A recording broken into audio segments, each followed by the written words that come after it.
Welcome to episode 3 of the Smokeyheads Retro Movie Show. Season 1. The 80s. That's right, we are on episode 3 now. This was actually the first one we recorded. So even though Goonies was episode 1, I think it was the third episode we recorded. Now episode 3 is the first episode recorded. Yeah. So the quality was a little off. I think your camera was off on this one, Yes, it was. excuse that one. You don't get any close-ups of chops. It's okay. We apologize ahead of time. But, Yes. you know, if you're following our journey, you get to see us progress. And what movie are we doing? This is one for a classic from our childhood that a lot of people don't know about. They don't. And if but need to know about. What? Jekyll and Hyde Together Again. Yeah, boy. Just wasn't really, it wasn't advertised a lot when it first came out. It was just one of those gems that you saw as a kid and in the 80s with the VHS era when, you went to your local video store. Actually, we had that on Betamax. Oh, yeah, that's how old it is. It's hilarious. Highly recommend to watch it before seeing this. If not, just check out some of the clips that we put. I'm going to be putting the clips on TikTok and stuff like that, or Facebook. These clips are fucking hilarious. The whole movie is like that. The clips that I put on there, just that tough. I mean, if you get that humor, you'll definitely get fucking love. I was going to say, be warned, though, you have to have a sense of humor if you're going to watch this. Because, really... especially in today's environment. Yes. And it's very you have to be open. And stick around to the end, and you get a musical act. Yes. With I rate 5 stars. All right, so check it out. Dr. Jekyll and Mr. Hyde together again. Don't forget. That's good. I like that. Yep, so sit back, enjoy, and get ready to laugh with us. Roll 'em.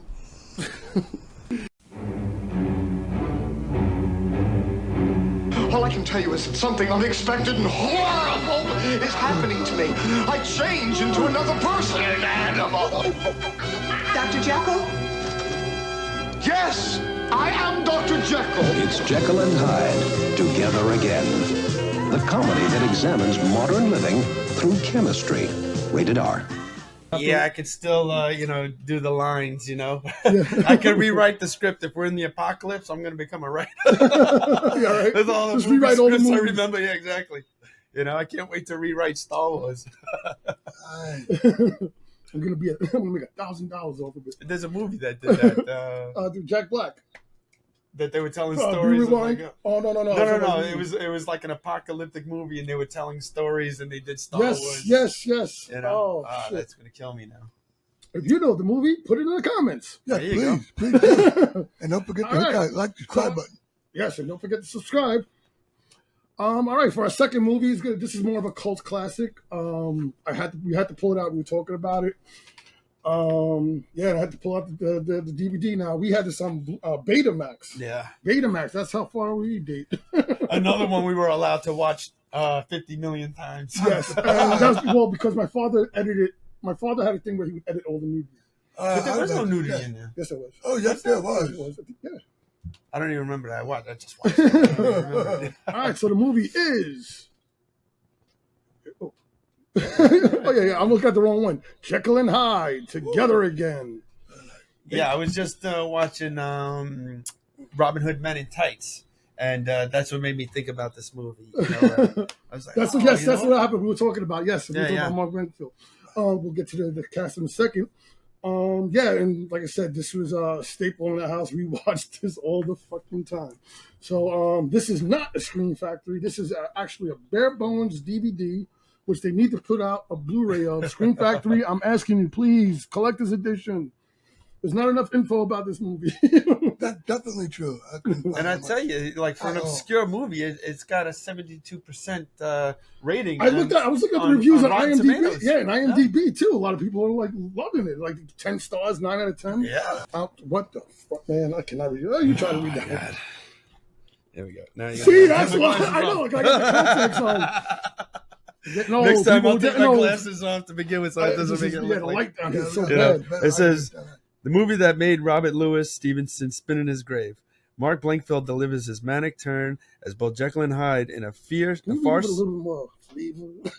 Oh, I'm sorry. In the movie that made Robert Louis Stevenson spin in his grave.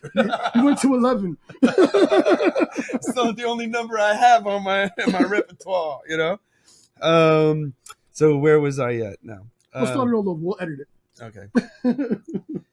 All right, so this is the Edit, what is this edit. again? The synopsis. Okay. Synopsis, yeah. All right, here we go. Cut. All right, so the synopsis for the Jekyll and Hyde movie, Together Again, is the movie that made Robert Louis Stevenson spin in his grave. Mark Blankfield delivers a manic turn as both Jekyll and Hyde in a farce that will appeal to fans of Mel Brooks and the Zucker Brothers. The Zucker Brothers are the guys with the airplane and Naked Gun. Wow. Just in case you Good to know. Henry Jekyll is a well-respected scientist who discovers a way to isolate man's animal instinct. The only problem is that his inner animal turns to be a gold-toothed, hairy-chested party animal named Mr. Hyde. The classic struggle between good and evil takes a back seat to opportunities for the off-the-wall zaniness at every turn. Jekyll and Hyde Together keeps the unapologetical, non-PC jokes coming one after another, one of Hollywood classic spoofs. Oh.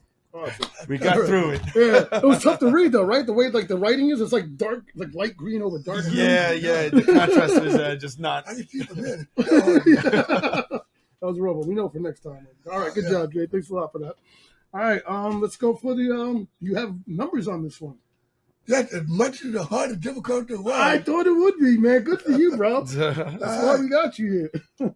Let's take it back to picture it, 1982. The movie, the song on the radio is Abracadabra by the Steve Miller Band. I never knew that. Steve Miller Man? Yeah, did that, right? Steve Miller Band. No, we used to know that song. Oh man, that hurts. I love that song. But the budget for this movie is $5 million. That's how much it cost? $5 million, that's the budget. Wow, it cost more than Teen Wolf. Yeah, that's right, son. But you gotta remember. Where did they put the fucking money at? Best I mean, the airplane scene. The opening weekend it made $800K. Opening weekend. Total gross was $3.8 million. Yeah, so it was a flop. gross. It was definitely a flop. Yeah. But from what I heard too, is that they didn't advertise it at all. There wasn't no big things for it. It just kind of like dropped it in the movie theater. Yeah. Yeah, true. That's my wrap up for the day. Good shit though, man. Hey, that was good work, man. I didn't see anything about that, so good work. All right, let's get the cast and crew. Yep. And the only other piece of information is the release date, which was August 27th in 1982. Did he say that? 21st, yeah. Yeah. You know what? Right. I went with I was like, wait a minute. When I said 1982, I was like, wait a minute. So, especially back in the day, there was always two release. There was one release date that they would release it like a limited release, and then they would release it wide. I release. see. Yeah, so you probably have the wide release. Yeah, that's what it is. It's the it's like, worldwide. yeah. I It's wide, see. yeah. So I have that marked down. Yeah. Yep. You know, so we'll move over to the cast. Which is Mark Blankfield. Well, the crew first. I mean, the director. Oh well, yeah. We can go to the director, which is Jerry Belson. So Jerry Belson, real quick. He was a writer. This is his only movie that really he did on his credit. Right. So it was his first movie, and as far as I know, it's his only movie. Damn. But this dude been writing since like we're talking like the Phil Silver shows, Sergeant Bilko, stuff like that, like old TV shows. The Odd Couple. He wrote for Odd Couple. Right. He wrote all the way up to the Drew Carey Show and the Norm Show. And the Norm Show. He was an executive producer on that. Holy crap! Yeah, the guy made, and he wrote Always with Richard Dreyfuss and Holly Hunter. Remember about he was the airplane pilot. He died. And he was a freaking, he becomes a ghost. Oh, wow. Yeah, I'm pretty sure. Yeah. John Goodman was in it. John Goodman was his best friend. Yeah. We saw it in the movies, I think, dude. Wow. Yeah. It was like mid-80s. Me and Chop saw everything in the movies back in the 80s. Bunch of it. Especially in the summertime. It was like, it was summer school and then go to the movies. We're right up the block, so we could not go. You know? Yeah, well, now we're doing podcasts, right? About movies, and right? $3 movies. Yeah, back then, you had $5 and you can go get a movie and some popcorn and soda. You know? $6 haircut. Yeah, now we're the old people that are like, back when I was a kid, a nickel. So we got the screenplay. That's a good line too, $6 haircut. We got a screenplay that was written by Jerry Belson, the director, Monica Johnson, Michael Leeson, and Harvey Miller, all which were like TV show writers, right? Yeah, they're all, and it's funny too because somebody wrote that in a review that it does have that kind of TV look. like a TV movie look. Oh yeah, I could definitely, you don't have to go feel that and stuff. Yeah, I wasn't going to. Who cares about the lighting? Yeah, I like writers and directors, and unless the producer was somebody like Oh, actually, no, there is somebody that was a producer. What's his name? Produced this? Production. From Lethal Weapon. Yes. Lawrence Gordon. Joel Silver. Joe Silver? Joel Silver. He did all the he did all the action flicks and everything, and Die Hard. Oh, okay, yeah, definitely. Yeah, puts it right on the cover from the producer of The Matrix and Lethal Weapon. So even the Matrix. Yeah, it's like wow. Yeah, that's a leap, huh? It's a freaking leap. You had to start somewhere. All right, so let's go for the cast. Okay, we got Mark Blankfield, as I mentioned. You might know him from Robin Hood Men in Tights. Yes, so he's blinking. I love Mark Blankfield, and when I mentioned this to Pops, was that they did a Jerk 2, a sequel to the Jerk. Wow, he was in it. Never heard. I never heard of it. And I had to look it up after I watched this because I was like, I need to find that fucking DVD. And it's freaking obscure as shit. It was a TV movie, and I had it on VHS or Betamax. I don't know which one I recorded it off of. Because I was obsessed with Mark Blankfield at the time. Mark Blankfield started off on Fridays, which was a Saturday Night Live a skit show? A skit show that they were trying to do on Fridays. Kramer came from there, Michael Richards. Matter of fact, they did it on Man on the Moon. Remember Andy Kaufman was on there, and then they fucking get to fight with everybody, and they start. Yeah. That was Fridays. Okay. And Mark Blankfield started on that, and he had a character on there that he was a pharmacist that kept popping pills. And that's what they said. It was kind of an exaggeration of that character. Right. He was freaking hilarious. This he's got great physical comedy. Oh yeah, he definitely. The comedic timing on him is. And definitely. Robin Hood Men in Tights was like the last big movie that I've seen him in, and that was 94 or something like that. 93? Something like that. Yeah, definitely early. And stuff. We got Bess Armstrong. Bess Armstrong is another one, staples from the 80s that I was loved. One because Jaws 3D. She was in Jaws 3D with Dennis Quaid. Yep. But she was in this movie, and again, I looked for this one 2 episodes, and I don't know if you remember, High Road to China. Yeah, I remember the name, but I don't remember the movie. So it was Tom Selleck, and it was like an adventure movie. It was an adventure comedy, and it used to play on HBO all the time. And they were like, it was like a World War, like the 1940s kind of thing. Right. Like in the old planes with the big goggles. Yeah. The gargles. But she did a lot of stuff since then, and she still was working pretty steadily. I was checking out her career. But she was one of those, like, she was always showing up in a movie or whatever. And then we have Ivy Venus, who was played by Krista Erickson. Holy crap. Talk about I forgot how hot she was. She was hot, dude. I remember I put in my notes. At one point, Chops just turns. They're like hot with a circle. Yeah, no, Chops, we're watching it and everything, and Chops just turns to me and goes, "Who is that?" And why does she have a foreign object stuck in her? We'll get to that one. Oh shit, that was me and Chops had tears in our eyes. Oh, I mean, it was this movie's so politically incorrect. It's one of those you definitely can't make today. Oh yeah, first 10 minutes is like, it would be cancel cultured out like insane instantly. Then we got Michael McGuire, who's Carew, and Tim Timmer. Who's that? Is he the rich guy? That's the guy with the rich guy. The surgeon, the face surgeon. With the big nose. Is that Tim? No, you're right. Yeah, Tim Thomerson is Dr. Newt Leighton. Yeah. I think Carew is the guy that. He's the guy who's running the hospital. He's the administrator. Yeah, that wants them to do the operation for the full body transplant. Yeah. Tim Thomerson, another one, man. Full Moon, man. He's another one. He's a character actor that shows up in everything in the 80s. Like he just pops up in every fucking movie. But I remember him most from Doll Man. Remember Doll Man. Oh, man, that's right. That's awesome. Doll Man, yeah. Where he played like a freaking 3-inch guy that was a cop from another planet. He did Full Moon. Remember Full Moon? They did Puppet Master. They did all those cheap like sci-fi movies. Yeah, that's awesome. Demonic Toys. And he also did Trances with them.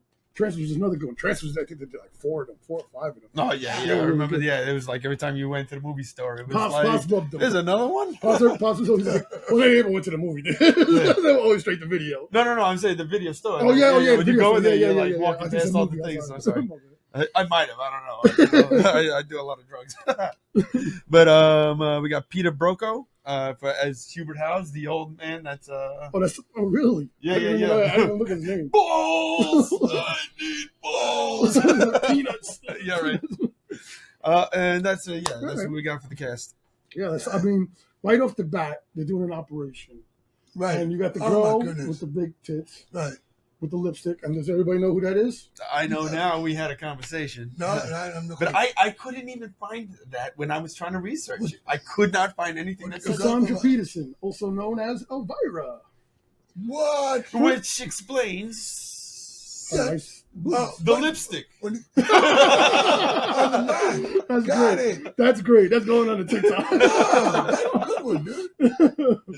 I never thought of it. I was looking at her all the credits and everything that she did, and she's in so many movies. She really is, yeah. That you wouldn't even know. But she was part of the Groundlings. The Groundlings is a comedy troupe. Right. That's where her and Paul Rubin and Pee Wee Herman, Cheech and Chong, they all came from.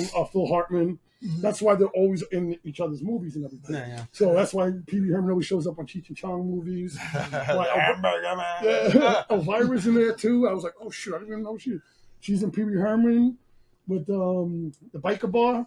Well, I said, why don't you give him to me? Oh, wow. That's freaking Elvira, yeah, she's crazy. Hell yeah, I love her. She's great, man. And she still looks good. She looks still good right now. Yeah, I've seen her recently. I was like, wow. Yeah, she wrote a book and everything, so she was doing a lot of touring and stuff like that. Yeah, I think that's where I saw her, Yeah, and so that rich man wants a total body treatment. The total transplant. He wants to transplant every part of his body. And they want Dr. Jekyll to perform the surgery because he's like the best surgeon, but then he decides to quit surgery, and everybody's upset until they find out what he's giving up surgery for, and that is drugs. Everybody's like throwing a party. That's a good one. That's right. Carew wasn't that's Bess Armstrong's father, isn't it? He'll stop the wedding. He'll stop the wedding unless he does the exactly. surgery or whatever. That's great when Hubert House, right? He wants the balls, and he starts offering more money for both of them because the guy's like, I give my left nut for democracy, but not both of them. And so he's just like, how about 1 million? He's like, hey, I like these. They're barely used. Did you guys know that the woman from Alf, the annoying neighbor? Yeah, Miss Monica. Miss Monica. Yeah, we were talking about that when we were watching that. I got 24/7 out. But I still remember the name because that was one of my favorite shows. And also Norm. George Wendt. George Wendt, yes. George Wendt. Oh, he was like, give me my hand. And Lynn Shay from Insidious. What? She was the nurse that he was like, what is the line he says? I'm a drug-crazed beast with a giant erection that won't go away no matter how many times I do it. You're a nurse. What can you give me for it?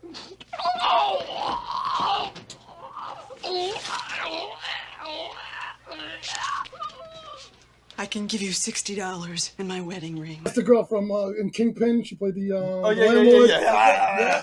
Insidious, she's the one who sees all the Okay.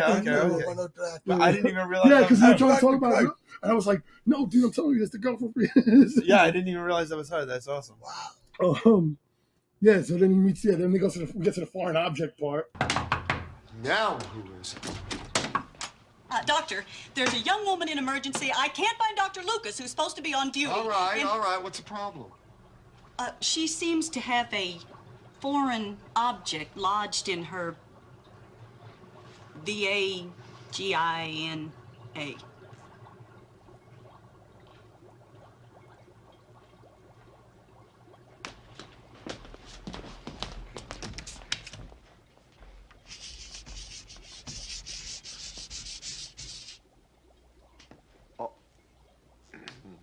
Let's go.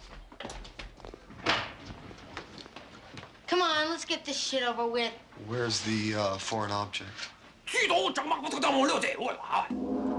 Yeah. It's like, we got a woman in there with a foreign object.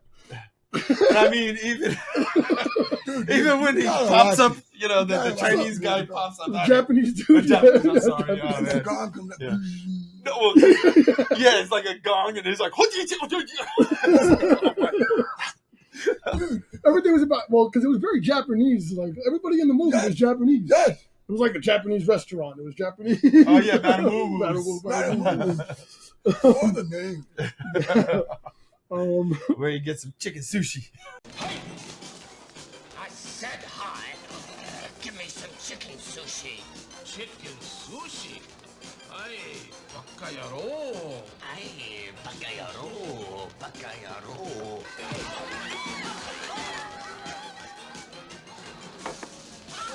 Oh my God.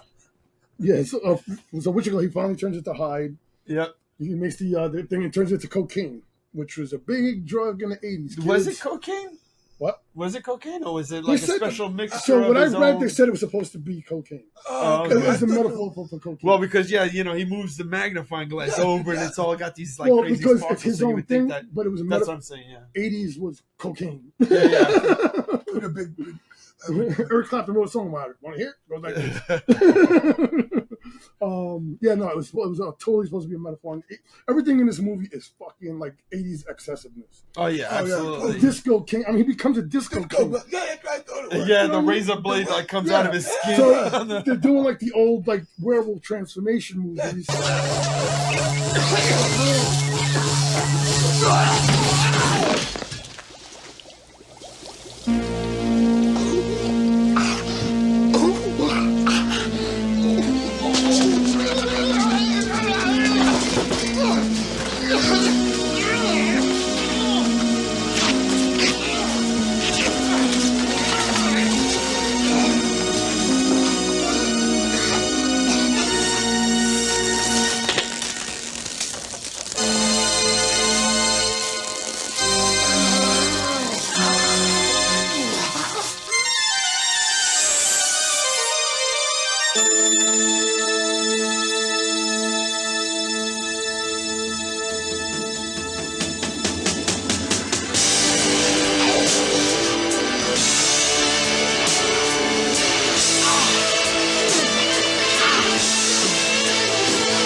Instead, though, he's got a ring popping out of his hand. Popping out of his ear.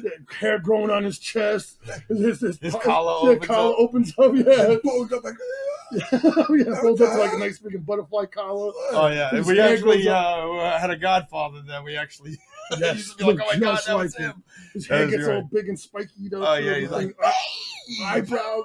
He's fucking hilarious. Oh my God. Like, you just cannot get your eyes off of him. Yeah, and then he gets the gold tooth that says love. Yeah. Which you can never see that on the VHS tape, on the Betamax. No? I can remember not.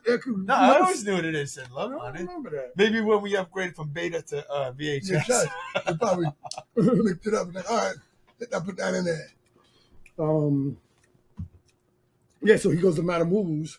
Oh, he goes to find Ivy, right? Yeah, he goes to go find Ivy. Yeah, she's the one that has the foreign object in yeah. it, and he tries to give her money for the pantyhose. So he finds the pantyhose. Yes, and he starts snipping. Yes, and that's how he treats. When he gets this, after he transforms, he gets this monster erection. He's like,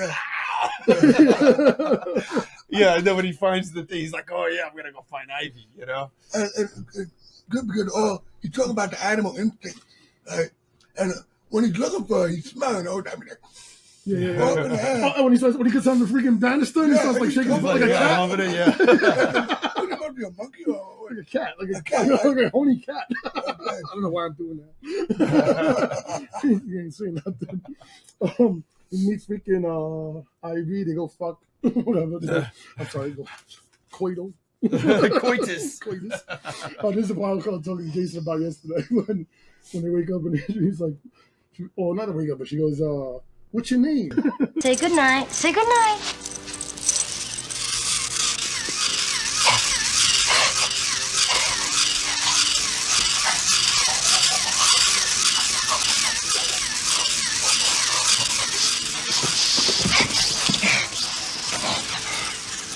Your beauty is classic. I know class. You're cute too. What's your name? Oh, come on. You don't have anything to hide from me. Hide, huh? Nothing to hide. What's so funny? Nothing. That's my name. Hyde. Mr. Hyde. Don't you have a first name? No, my parents lacked imagination. He's trying to snip the coke off the floor. I noticed. There's a couple points I noticed the other last night when I watched it again. Yeah, when he's done partying, he like wakes up in a whole new different place and stuff. Yeah, he's got. They got the feet in there, and he touches it, and it was a black dude. Well, that was the second time he hooks up. The first time he wakes up and he's got like the stamp on his eye. Yes. And then he's like, "Did I go that far into the animal bestiality?" And then he turns around as the sheep there. He's like, "Man."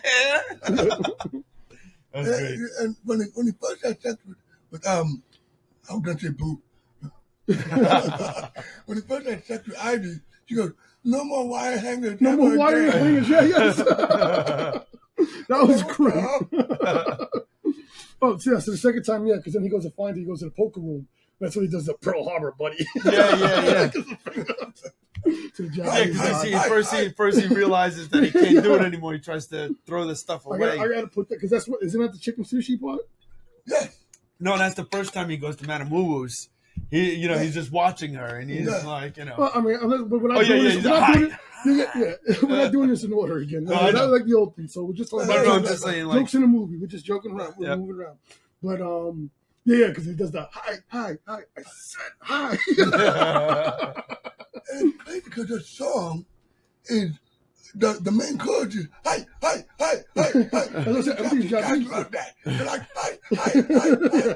And it's funny, I remembered all the lyrics to the song. Yeah. I was like, I mean, it's not like it's a hard song to remember, but that's the part when he wakes up and there's a black feet next to him. He touches it and the guy's like, "Hey, Jack, get off me." That's my feet. Yeah, that's my feet, Jack.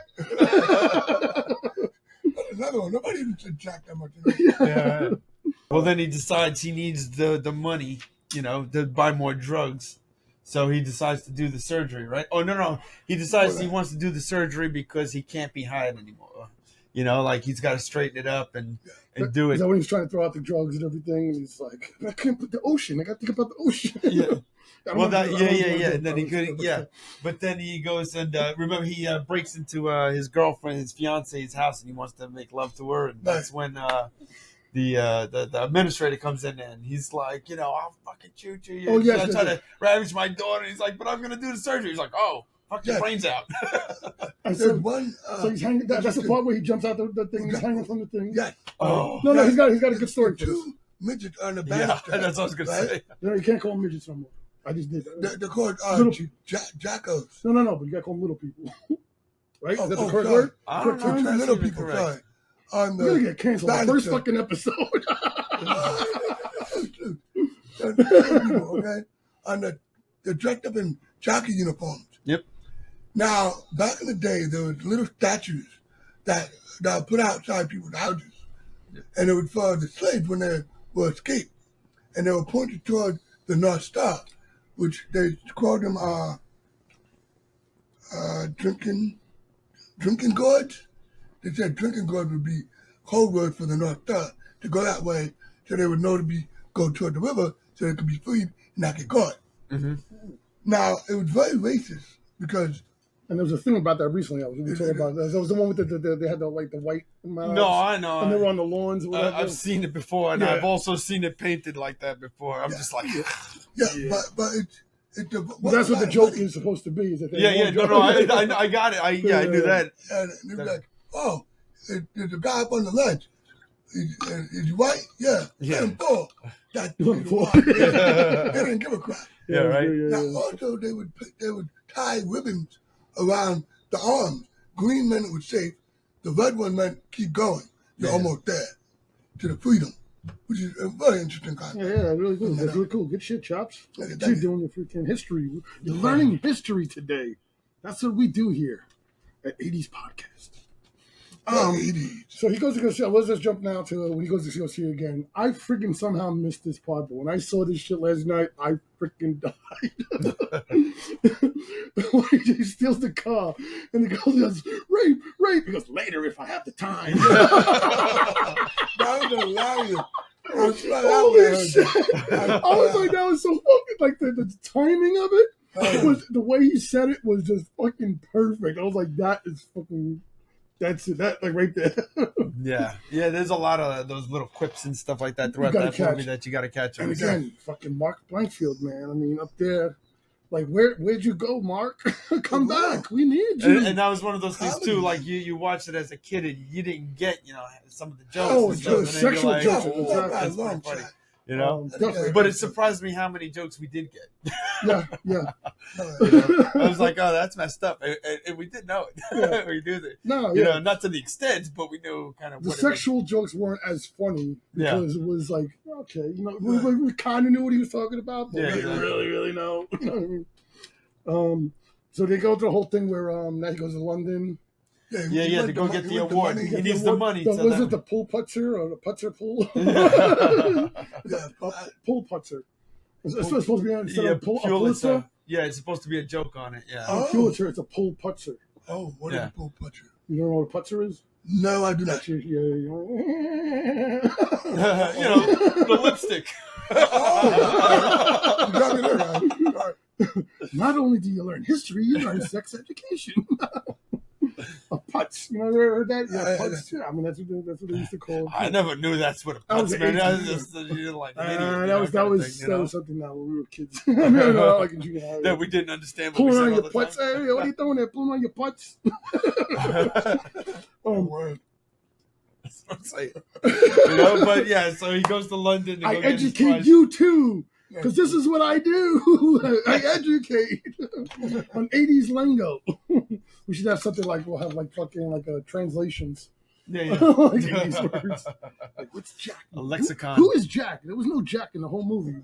Oh, Jack is what somebody said. What you doing, Jack? So they go into the black and white scene. Oh, well, he does the Hyde song, which... Yeah, I remember that song, too, all the lyrics and everything. It was crazy. That song was the best. I enjoyed it. So on IMDb, they actually had the lyrics for it. Oh, really? And there was things on there. I was like, oh, I didn't know that was what they were saying. There was a couple of things in there. A couple of words. And like, you knew what the point of it. Yeah. But there was a couple of words, and I was like, oh, shit. But that's a great one. It's really good. And they go chase after him. And it turned into... Now, I always thought it was black and white, but it's not. It's blue and white. Yeah. Oh. I thought that was very weird. I thought it was black and white. I never realized it's that. blue and white. They were trying to do a mixture of both, like kind of. Oh, color, black and white kind of thing. Yeah. Another famous part. I mean, a favorite part that I had from last night, watching it was watch out for my baby, and he hits the baby carriage and knocks it over. And like 15 people, one by the baby. Yeah, right, exactly. Somebody picked it up. Holy shit, that was so bad. That was so wrong. I was like, that's just wrong, man. That's wrong. Yeah, but the movie winds up ending off where they're taking them away, the two women. Yep, Ivy and going up the roof. Yeah, when he gets shot in the ass. Yeah, we're not going through the whole thing. I know. We don't want to ruin it for everybody. That's true. That's the main point. That's why I was like, I didn't want to go through like a walkthrough. Yeah. And I know we kind of did want you to watch the movie. Yes, you definitely need to watch the movie.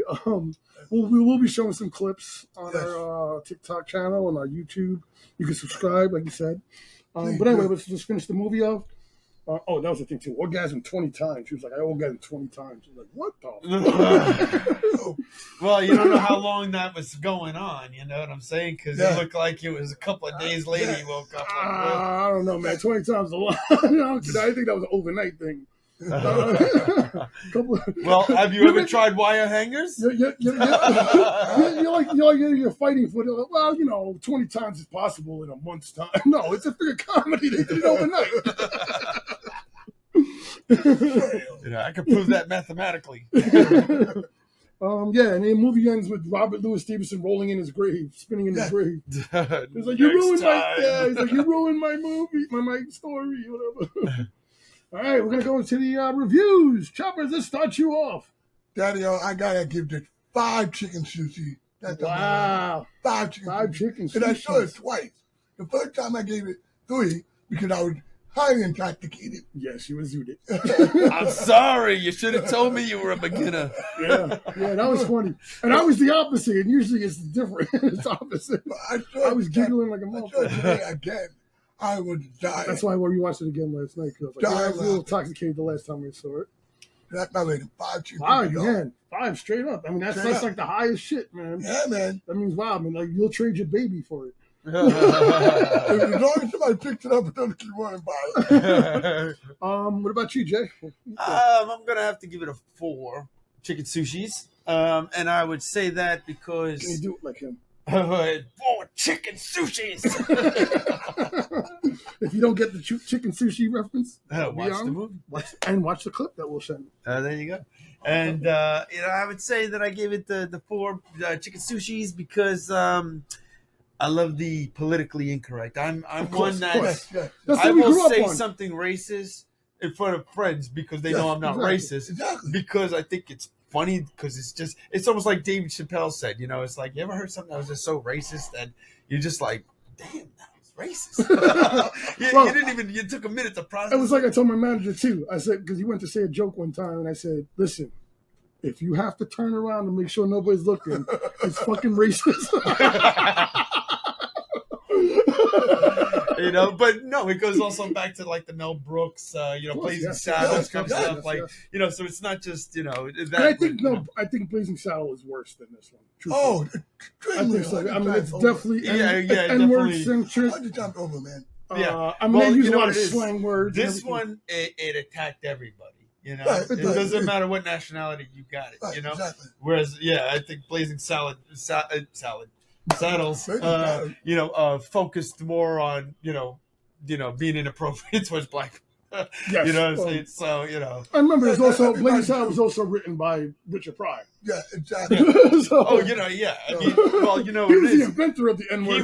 I'm just saying, what it is that he was calling it out, in comedy. But that's exactly. He was just saying, putting it in your face, like, this is how we treat people. But then all of a sudden he needs help and he's a good guy, right? And I think that's what killed the History of the World Part 2, was that they were afraid to do certain things. So all they do is talk about Jewish people because Mel Brooks is Jewish. So, you can't and actually half the comedians are Jewish. Yeah, right? Exactly. Good.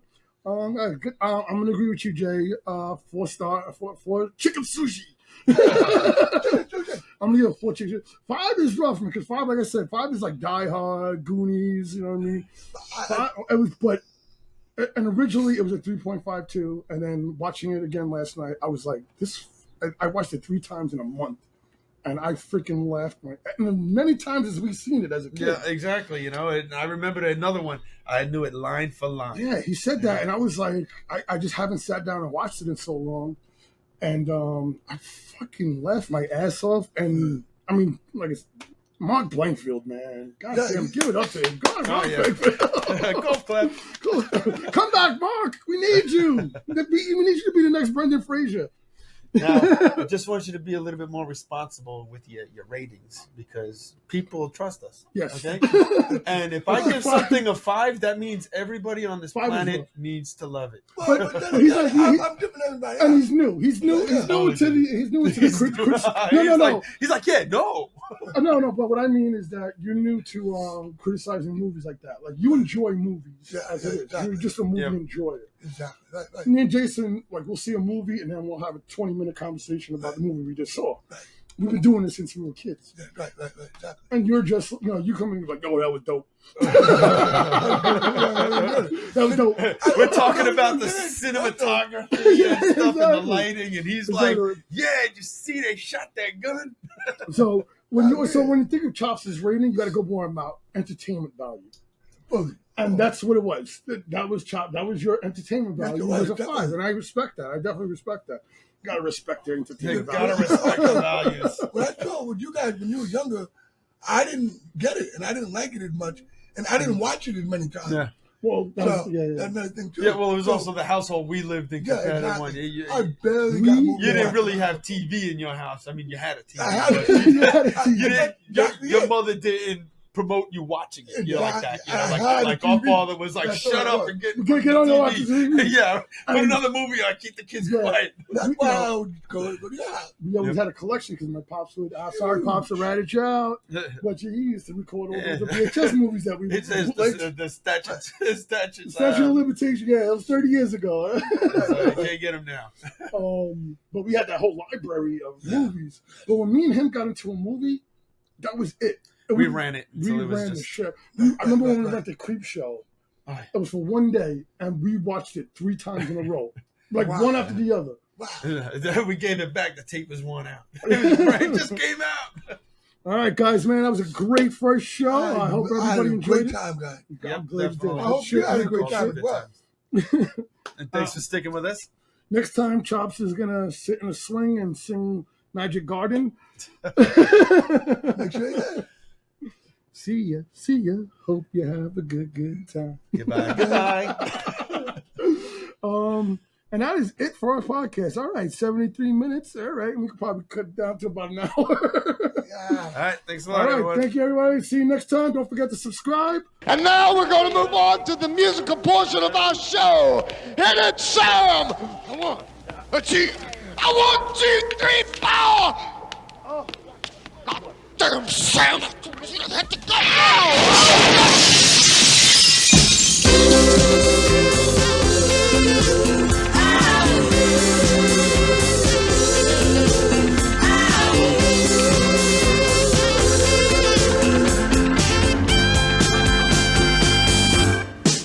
Stay in your seats, the show's just begun. And when time please, oh, you miss out the fun. He's sweet and he's dirty. They say I'm a threat, but he's got an act that you never forget. I've got nothing to hide. I don't have to tell you. I've got nothing to hide. I've got nothing to hide. I really want to tell you. Ladies and gents, you're so beautifully dressed. I can tell that you're used to the best. Excuse his appearance and the fact that I sweat. If you think he's bad, you ain't seen him. I got to show you, baby. I've got nothing to hide. I know you're so with me.